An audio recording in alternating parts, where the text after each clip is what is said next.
The first time I saw this mech on the table, I was like, is it some sort of weird inverted locust with hands?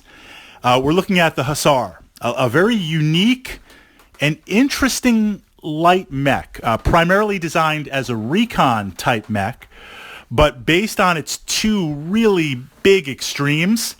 I believe, of course, it works as a recon mech, but I believe it creates the possibility for something else.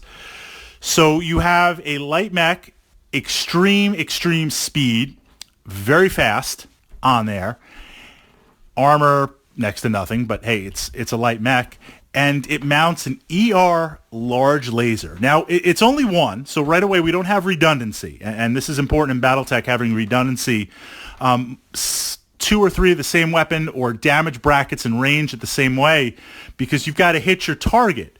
Light mechs, just based on the tonnage and everything, that base you have to pack in, the fusion engine, the sensors, the gyro, just the base tonnage to get on the table means whatever your primary weapon is going to be, usually it's only one. And for light mechs, like the Locust and other things, it's usually a medium laser, because that has a perfect combination of range, damage, heat, and tonnage.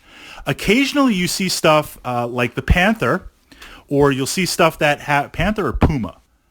Panther, that has the PPC on there. You might see some outliers that have a heavier weapon, so to speak, but there's concessions to be made. They don't have as much armor. They might not have some secondaries.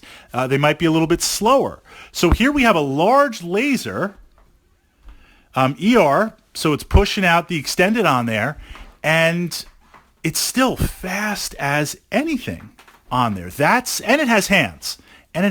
So it can be a cash and grab recon type stuff. So this is a mech where you're going to move as fast as you can, staying, like a lot of light mechs, your armor is literally how many hexes can you burn a turn to at least throw up some crazy modifiers.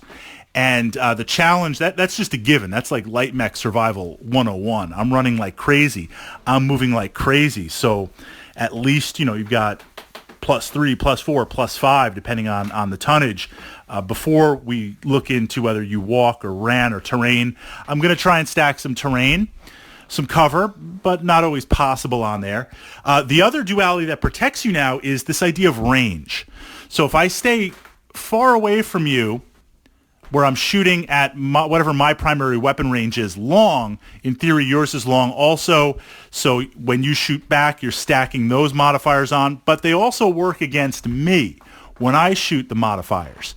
And I only have one primary gun. I mean, this is how most light mechs are. So you take the shot, maybe you hit, maybe you don't.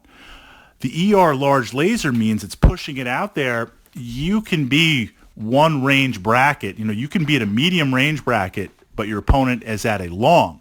Or because of the speed, you can be at a short range bracket and they're at a medium. And even though it's only one weapon, it's still a large laser on there, pushing that out. So right away, it's got a little more bite, a little bit more threat for a light mech. It kind of takes notice on there. And it goes without saying, literally your piloting skill, not as in the dice to roll, but your piloting skill should be such that, can you stay out of firing arcs? Can you get side or rear armor? Can you approach using the extreme speed to limit avenues of attack? Once you start to stack those on, if you can do it effectively, and again, easier said than done, that's a free large laser shot every turn going on there. If you can work rear armor going on there. A really, really interesting and very, very unique machine in Battletech.